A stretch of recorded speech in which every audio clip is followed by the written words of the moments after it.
What is up, ladies and gentlemen? It's your boy Goblin, and today I'm coming in with part 4, the finale of the Banned from Walmart story series. So I hope you guys do enjoy. Drop a like on this video if you do. I know you guys have been asking me when this was going to be up, and I meant to put it up yesterday, but when I was recording commentaries, this completely passed my mind, so I made sure that I got this up first today. So keep an eye out for my second upload of the day as well, which will probably be up a little later tonight, probably around 7 or 8 p.m. Central Time, one of those 2 time slots. So hope you guys do enjoy. Drop a like on this video, and let's dive into it. So Banned from Walmart Part 4. Now, where I left off in the last one, if you guys haven't seen the previous parts, like I mentioned in my previous parts of this story, this really does build off of every part, so I recommend that you guys do watch this series in order instead of out of order, because honestly, you're not really gonna understand what's happening, and I mean, I don't know, I feel it's gonna be less entertaining that way, but I assume if you guys are watching this part, you've probably kept up with the series. So, where I left off in the last one, I was just getting back into the house after sneaking out on house arrest, and the cops were there, and they didn't know I was there yet, so I was really trying to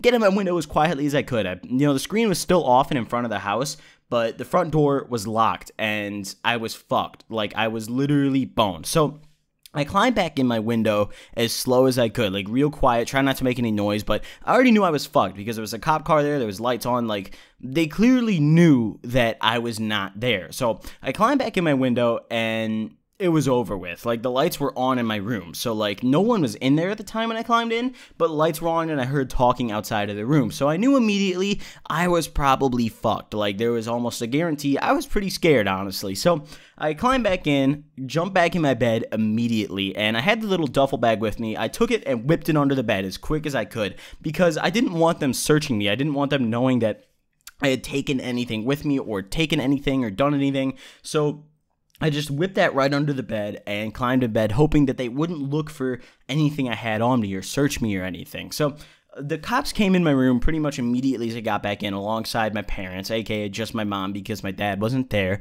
And the cops were like, oh, well, we're glad you came back. And I was expecting at this point they were just going to cuff me and take me straight to juvie until my court date on Monday, but they didn't. And here's the interesting part. This is something that I never really figured out.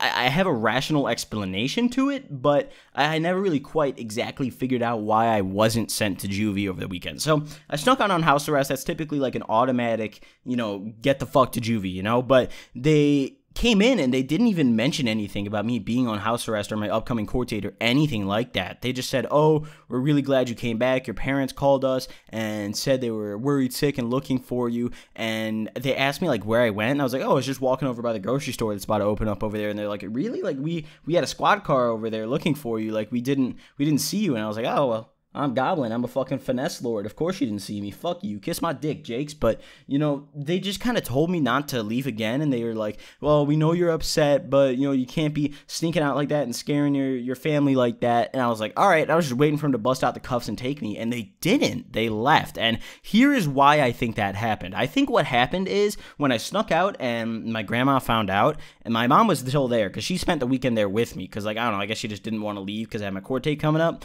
So I think they called the police, and instead of calling the, PO that I was assigned, I think that they called just the regular, 911 number and filed, a missing persons report, and I don't think that got communicated to my PO, because, I was assigned a PO, I had a number to call. I had to check in every morning at, the same time and talk to the same automated shit and leave my name and, location and all that shit, and, a bunch of other stupid shit. I don't remember exactly what it was, excuse me. But when you're on house arrest or probation, you always have to, call in and check all the fucking time. It sucks. So I think that's what happened. I think that they just filed a missing persons report, which was really, really lucky for me, honestly. I was honestly thinking I was boned here, but the cops left, so jump right back in bed. And at this point, I was I drank a little bit on the way home, but I wasn't very drunk yet. I was just kind of chilling. So hopped on Snapchat, busted out the bottle I stole from the duffel bag under the bed, and I drank almost all of it. I was pretty fucking intoxicated at this point. And I was talking to this one girl. We're gonna call her,